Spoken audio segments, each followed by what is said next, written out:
Tonight, how we should stay safe from the coronavirus. And how the Washington State primary has changed. Murrow News 8 starts now.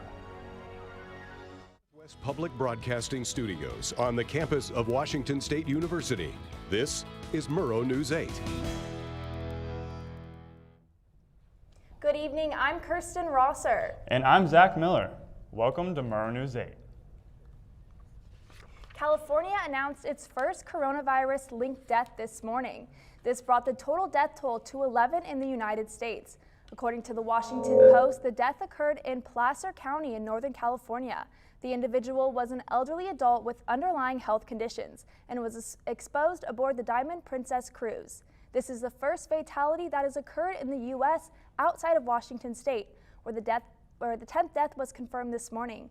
LA County declared a local health emergency today after officials confirmed 6 new cases of the virus, as well as 9 were confirmed in New York. The World Health Organization came out with some tips to help people stay safe as the coronavirus continues to spread. They recommend washing your hands frequently with soap and water or alcohol-based hand rubs. They also suggest keeping a 3-foot distance between you and anyone who is coughing or sneezing, as well as avoiding touching your eyes, nose, or mouth to keep the virus from potentially entering your body. With the coronavirus mostly affecting elderly people in Washington, Luke Hudson joins us live from Bishop Place Senior Living. He'll let us know how the senior living community is preparing for the disease. Luke? Hi, Kirsten. I'm right outside here at Bishop Place Senior Living, which is one of a few assisted living facilities here in Pullman.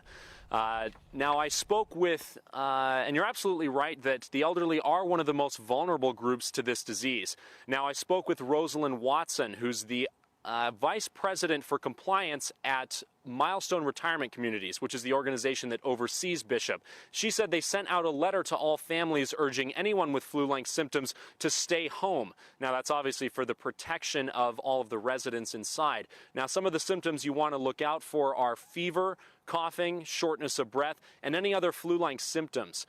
So if you have those, obviously it's a good idea to stay home. Watson said they're also following all CDC guidelines when it comes to hand washing and taking extra precautions to monitor any residents who are living in these facilities for any changes in their health or anything like that. Now, obviously, time with family is important, but what's also really important is keeping people safe.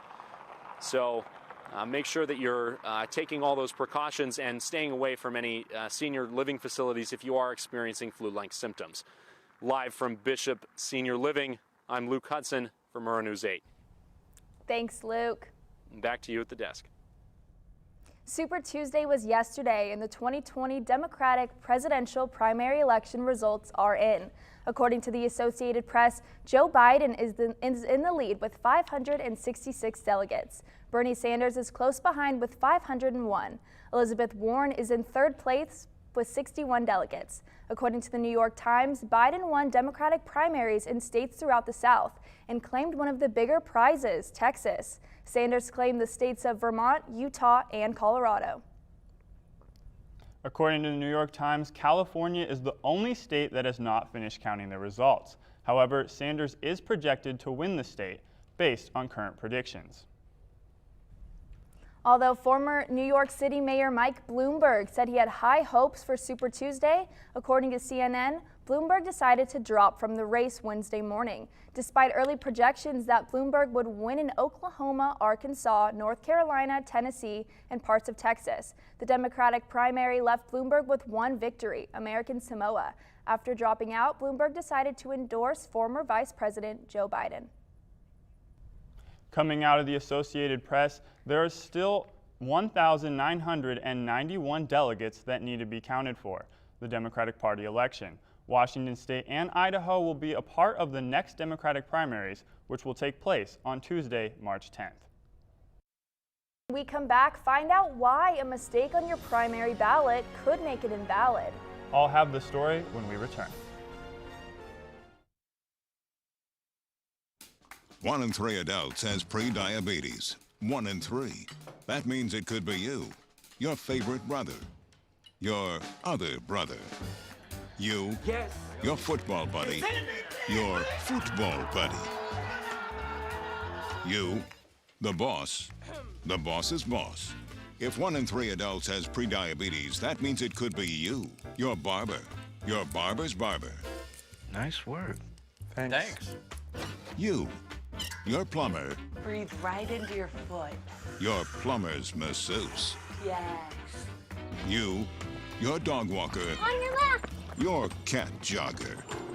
Or you, your co-pilot, your co-pilot's co-pilot. While 1 in 3 adults has prediabetes, with early diagnosis, prediabetes can be reversed. Take the risk test at doihaveprediabetes.org to know where you stand. As the results of Super Tuesday are finalized, Washington voters have to deal with a new primary voting rule, which forces you to mark which political party you voted for. I took a closer look to see how this change can affect voters. Presidential primary elections are underway, and Super Tuesday is just around the corner, which by many standards is the tipping point for the primary presidential elections. But in the state of Washington, your vote might not count if you don't read the instructions on your ballot carefully. Deborah Olson, the voter service chair of the Pullman League of Women Voters, explains what you need to do to make your vote count. You have to declare a party and then vote for that party on the ballot. This new change in the voting rules has Joseph Bolton, a political science teacher at WSU, worried voters might not pay enough attention and votes could end up not counting. Concerned simply about errors occurring, individuals not knowing what the result of them checking the box will be, not understanding that it only applies to that election in and of itself. You're still allowed to vote for whoever you prefer in the general. Forgetting to do it. I'm concerned about ballots not counting because of mistakes. A main concern for voters is that their information could become public record. This information is public for 60 days, but with that time, it's expected to only be used to make sure that each party is elected by its own people. While Joel Mayhitch Parker, a political science and philosophy teacher at WSU, understands why people might choose not to have their name attached to a political party, they still think voting, even in the primary election, is very important. People who are really strong on the side that they should be independent, or that they're strongly affiliated with the idea of the independent party, might be discouraged from voting. That being said, it doesn't tie you to have to vote in the future for the same party. While this new voting rule might have some people concerned, if you are planning on voting, make sure to follow the instructions provided for you in your voting envelope to make sure your vote counts. So far, people seem to be happy about the date of the primary being moved up to March 10th to be more timely, but this new rule has a lot of people not wanting to vote in this primary election. Let's take a look at the forecast with Sophia Canton on the weather wall. Thanks, Kirsten. So Pullman had a high of about 47 degrees today, but it felt a little colder than it appeared because of harsh winds we had. It was about 21 miles per hour today. But tomorrow we're going to see some higher temps with a high of around 59 degrees, which will be a welcome change. But tomorrow night it'll get down to only about 39 degrees. Around the state, actually, we're seeing some warmer weather. Olympia and Seattle are sitting at a high about 52 degrees with lows about 34 and 37 degrees later tonight. Central Washington is actually even warmer with the Tri-Cities sitting at a high of about 62 degrees with a low later tonight of about 35 degrees. Yakima has a high of 57 degrees today with a low of about 30 later tonight.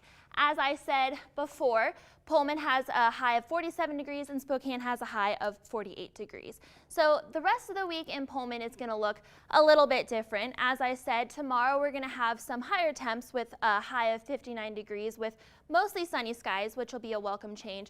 But then Friday, unfortunately, it will get a little bit wet, which is just setting us up for that cold front that's coming in from the east and the southeast That'll hit us about Saturday morning, and we will see some snow, but it will only be about ½ an inch, so that'll just be some dusting over the roads, so no need to worry about driving conditions, but I would recommend bundling up because the high should only be about 38 degrees, and it could get to as low as 26 degrees. Sunday, we're going to see a bit of a rise in temperatures with a high of 43 degrees and a low of 27 degrees later that night. That's all I have for weather. Back to you guys at the desk. Coming up, Cougar basketball enters the Pac-12 tournament seeded 11th. Caitlin Rappel tells us why history might be on their side. She'll let us know about WSU's first matchup against number 6 Oregon State when Murrow News 8 returns.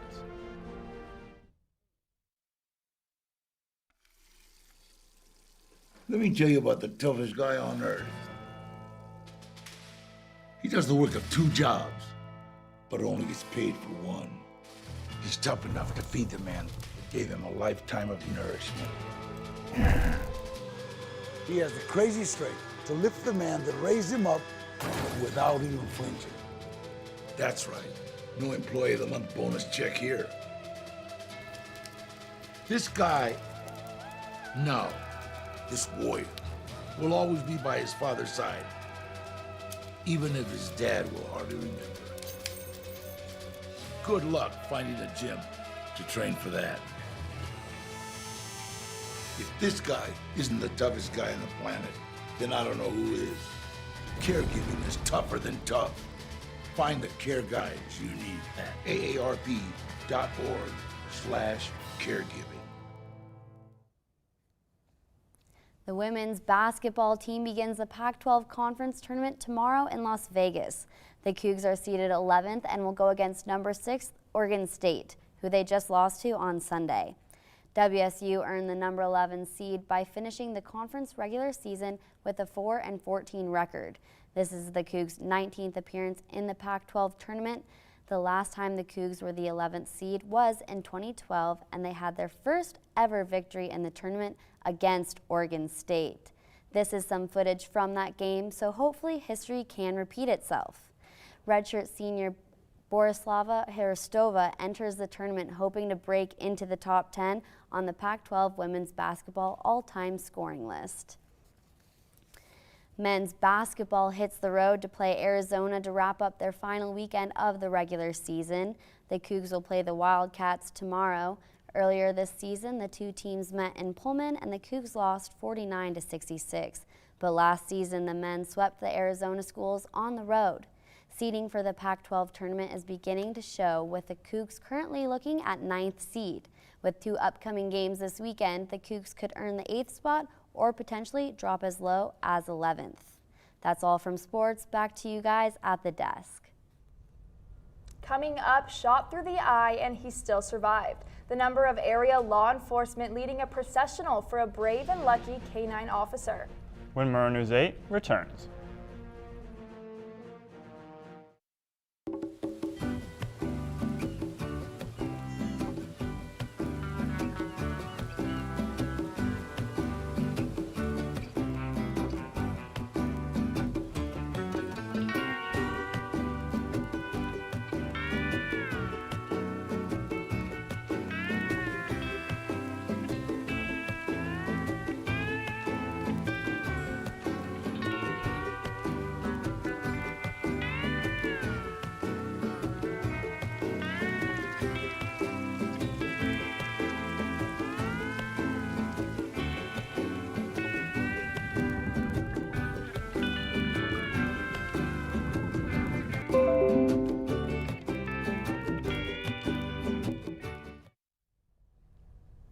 Thank you for watching tonight. Be sure to watch our newscast at nwpb.org/MN8 and on Cable 8 at 7 and 10.